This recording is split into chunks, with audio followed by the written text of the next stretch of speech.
Ya, pemirsa, Presiden Prabowo Subianto mengeluarkan surat rehabilitasi bagi mantan Dirut PT ASDP Ira Puspadewi yang telah divonis 4,5 tahun hukuman atas dugaan kasus korupsi dalam akuisisi PT Jembatan Nusantara. Yang menjadi pertanyaan, apa kemudian pertimbangan atau alasan dibalik dikeluarkannya surat rehabilitasi dari Presiden?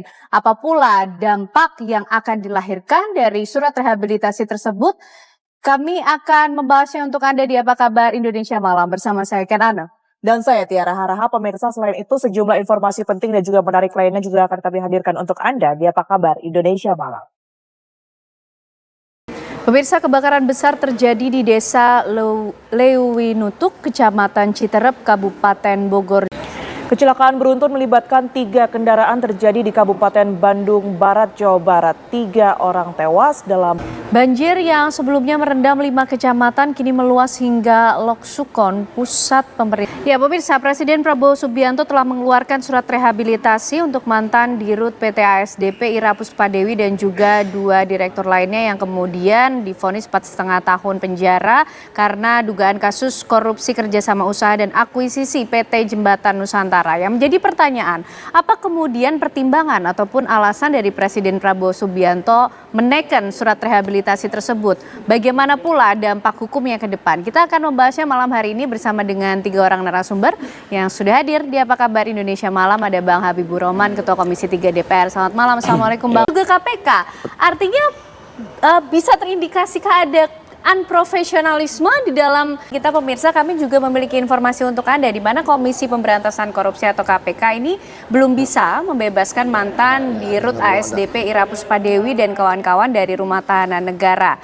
Juru bicara KPK Budi Prasetyo mengatakan belum menerima surat salinan keputusan rehabilitasi yang ditandatangani oleh Presiden Prabowo Subianto. Berikut pernyataannya. Oke, Mas Yudi, kalau dari pernyataan tersebut tadi Mas Yudi juga bilang rehabilitasi di kasus korupsi ini, surat rehabilitasinya belum diterima. Ketika nanti diterima, prosesnya atau tindak lanjutnya seperti apa sih? Definisikan tindak koruptif ketika kemudian yang coba dijalankan oleh Bu Ira adalah logika bisnis dan kebijakan. Ini pemirsa, Prof. Suparji, apakah kemudian membuat suatu keputusan yang salah yang berhubungan dengan berkonsekuensi terhadap pemberian undang-undang atau pengenaan undang-undang Tipikor dan juga sanksi pidana? Bahas bagaimana kemudian keputusan pemberian surat rehabilitasi dari Presiden Prabowo Subianto sebagai hak prerogatif Presiden.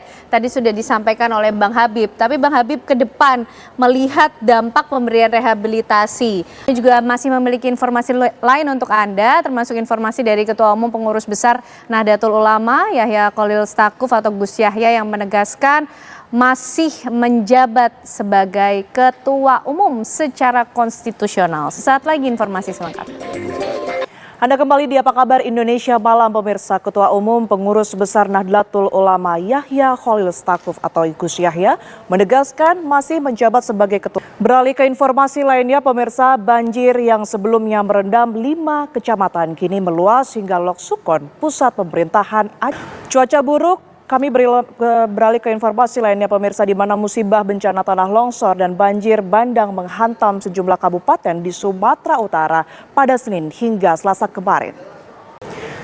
Ya, pemirsa, untuk mengetahui informasi terkini dari banjir bandang dan juga tanah longsor, pemirsa, kami akan bergabung bersama rekan kami Nofri.